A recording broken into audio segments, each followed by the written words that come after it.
क्योंकि हम बेरोजगार हैं। तानाशाही बंद करो, तानाशाही नहीं चलेगी। ब्रीच जरूर हुई है, बट इसके पीछे कारण बेरोजगारी है।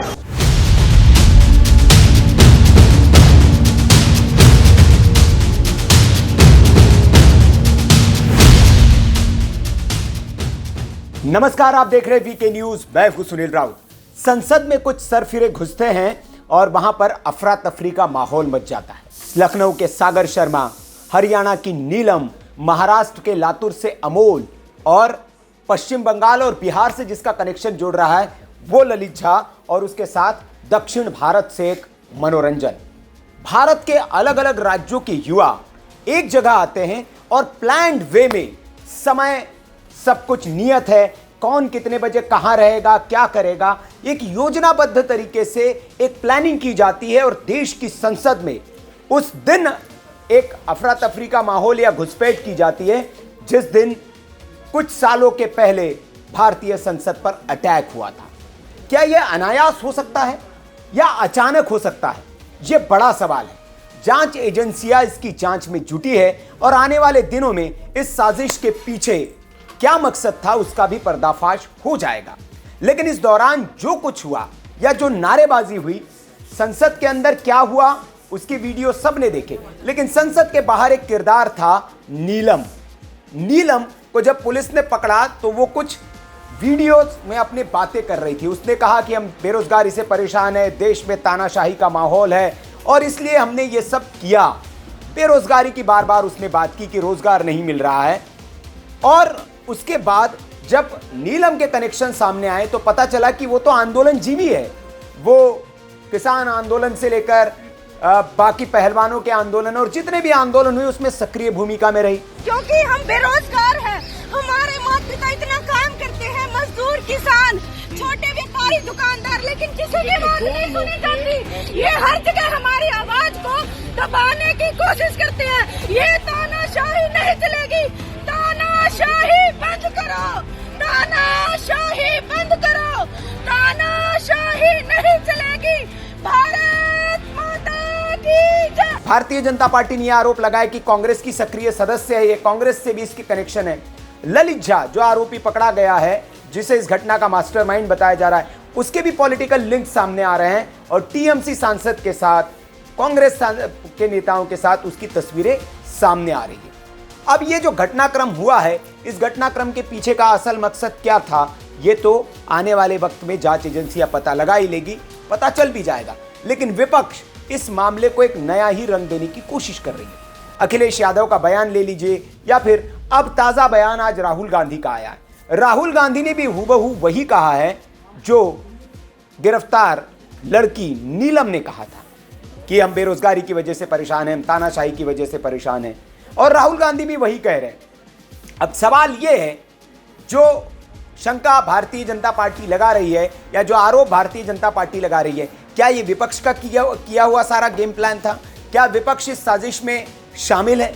क्योंकि बच्चे भी वही कह रहे हैं और विपक्षी दल भी वही कह रहे हैं कि ये भारत में बहुत ज्यादा बेरोजगारी बढ़ गई है, युवा उसकी वजह से परेशान है और बेरोजगारी के चलते सिक्योरिटी ब्रीच हुई है। ये राहुल गांधी का बयान है। क्या कहा उन्होंने, पहले सुन लीजिए। सुरक्षा ब्रीच हुई है, बट यार पीछे तो कर कैमरा क्यों हुई? जो देश में सबसे बड़ा मुद्दा है, बेरोजगारी का मुद्दा, जो पूरे देश में उबल रहा है, मोदी जी की पॉलिसीज के कारण हिंदुस्तान के युवाओं को रोजगार नहीं मिल रहा। तो ब्रीच जरूर हुई है, बट इसके पीछे कारण बेरोजगारी है और महंगाई है। धन्यवाद। सुनकर आपको भी हंसी आ रही होगी। उन्होंने कहा कि देश में महंगाई बढ़ रही है, बेरोजगारी बढ़ रही है, इसलिए यह घटना हुई और इस घटना की जिम्मेदार महंगाई और बेरोजगारी है। तो क्या इस देश में अगर महंगाई और बेरोजगारी बढ़ेगी तो राहुल गांधी ये कहना चाह रहे हैं कि देश के युवा हाथ में हथियार लेकर सड़कों पर उतर आए? क्या राहुल गांधी इस घटना का जस्टिफिकेशन करके भारत के युवाओं को भड़का रहे हैं कि आपको ऐसी घटनाएं करनी चाहिए? लोकतंत्र में विरोध की अपनी सीमाएं होती हैं और अपने तरीके होते हैं, लेकिन आप एक संसद में घुसे और उसी कंट्रडिक्शन यहां ये देखिए कि जिस सिक्योरिटी ब्रीच के मामले पर राहुल गांधी उन छात्रों का बचाव कर रहे हैं या उन आरोपियों का, छात्रों तो नहीं, उन आरोपियों का बचाव कर रहे हैं ये कहकर कि ये बेरोजगारी और महंगाई की वजह से घटना हुई है। उसी घटना पर कांग्रेस पार्टी संसद में हंगामा कर रही है और कह रही है कि इतनी बड़ी घटना हो गई, प्रधानमंत्री नरेंद्र मोदी इस पर जवाब क्यों नहीं दे रहे, अमित शाह इस पर जवाब क्यों नहीं दे रहे। क्या अमोल की जगह अब्दुल होता और नीलम की जगह कोई मुस्लिम लड़की होती तो क्या ये वही रवैया होता या तब कुछ मामला अलग होता। तो दो रवैये कांग्रेस पार्टी के इस पर सामने आ रहे हैं, स्टैंड क्लियर नहीं है। लेकिन इस मामले में सबसे बड़ा सवाल ये है कि क्या ये अचानक किया हुआ या छात्रों का किया हुआ प्रदर्शन है या बेरोजगारी और महंगाई की वजह से निकला छात्रों का गुस्सा है। मैं कुछ सवाल पूछता हूं, अगर ये हम मान लें कि जैसे राहुल गांधी ने कहा कि छात्रों में गुस्सा है और वो उसके वजह से देश के बेरोजगार युवाओं में गुस्सा इस वजह से उन्होंने किया, तो क्या ये प्लान्ड वे में किया गया होता। ये राहुल गांधी से सवाल है कि क्या एक सुनियोजित योजनाबद्ध तरीके से ये हुआ होता। क्या इस घटना को अंजाम देने के बाद ललित वहां से भागकर राजस्थान की सीमा पर जाकर वो अपने फोन डिस्ट्रॉय कर देता। उसने फोन क्यों डिस्ट्रॉय किए, किसके साथ वो संपर्कों में था, कौन इस घटना में शामिल है। क्या भारत के बाहर जो भारत के दुश्मन देश है उनका इस घटना में हाथ है, क्या वो ये साजिश रच रहे हैं या फिर देश के ही कुछ लोग हैं जो इस घटना में मिले हुए।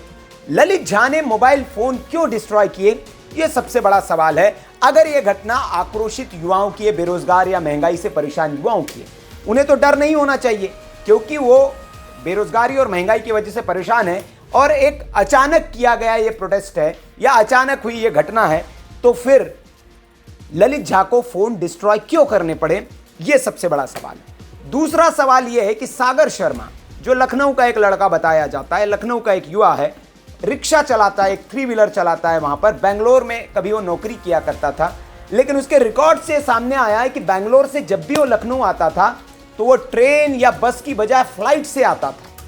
तो एक सामान्य लड़का जिसके पास नौकरी नहीं है, जो बेरोजगार है, नौकरी के लिए भटक रहा है, उसको नौकरी नहीं मिल रही है, उसके पास फ्लाइट के टिकट के पैसे कहां से आते थे, कौन उसको फ्लाइट की टिकट्स मुहैया कराता था। तो क्या ये सारी बातें इस और इशारा नहीं करती कि एक किसी बड़ी साजिश को अंजाम देने की बहुत पहले से तैयारी हो रही थी और राहुल गांधी ऐसा बयान देकर इस बड़ी साजिश पर पर्दा डालने की कोशिश कर रहे हैं। ये वीके न्यूज के सवाल है। अगला सवाल यह है कि अगर ये सब कुछ स्वतः स्फूर्त है, एक घटना बेरोजगारी और महंगाई के वजह से युवाओं का आक्रोश है, तो दिल्ली पुलिस ने जो एफआईआर दर्ज की है उसमें सागर और मनोरंजन को लेकर जो खुलासे किए हैं उसमें यह बताया गया है कि मनोरंजन और सागर के जूते में कुछ सुराख मिले, दोनों जूते की साइज को उन्होंने बढ़ाया था, मतलब प्री प्लान तरीके से सब कुछ पहले से। अगर ये स्वतः स्फूर्त होता तो जूते बनाए नहीं जाते, स्पेशल जूते बनाए गए ताकि उसमें ये जो कैंस है, जो कलर स्मोक वाली कैंस है, उसको छुपाया जा सके। और उसके अलावा ललित झा ने मार्च में मनोरंजन को संसद भवन की रेकी करने को भी कहा था, यह भी उस एफआईआर में जिक्र है। सागर भी जुलाई महीने में संसद भवन आ चुका है, इस बात का भी उसमें जिक्र है, लेकिन भीतर वो नहीं जा पाया था। तब मनोरंजन और सागर ने तब ये देख लिया था कि यहां जूतों की जांच नहीं होती है, इसलिए स्मोक कैन को जूतों में वो छिपा कर लेकर आए थे। तो कितनी बारीकी के साथ ये प्लानिंग की गई थी, कितनी प्लानिंग के साथ ये सब एक योजनाबद्ध तरीके से षड्यंत्र रचा गया था। दिन बाकायदा वही चुना गया, एक भारतीय जनता पार्टी के सांसद से ही पास ली गई, वो किसी और दल के सांसद से भी पास ली जा सकती थी, क्योंकि नीलम जो है वो हरियाणा, अगर वो अलग अलग आंदोलनों में सक्रिय रही है तो नीलम के कनेक्शंस तो राजनीतिक तौर पर जाहिर सी बात है होंगे ही। और ललित झा की अगर तस्वीरें भारतीय कांग्रेस पार्टी के नेताओं के साथ आ रही है, टीएमसी के नेता के साथ आ रही है, कांग्रेस का नेता उसके गले में हाथ डालकर तस्वीरें खिंचवा रहा है, तो उनके पास पर भी या उनके लेटर पर भी ये पास बनवाई जा सकती थी। लेकिन भारतीय जनता पार्टी के नेता के पास पर ही या उनके पत्र पर ही पास बनवाई गई, उनके पास पर 2 लोग संसद में गए। और बाकी ये सुनियोजित ढंग से जिस तरह से ये षड्यंत्र रचा गया, एक बड़े षड्यंत्र की ओर इशारा कर रहा है।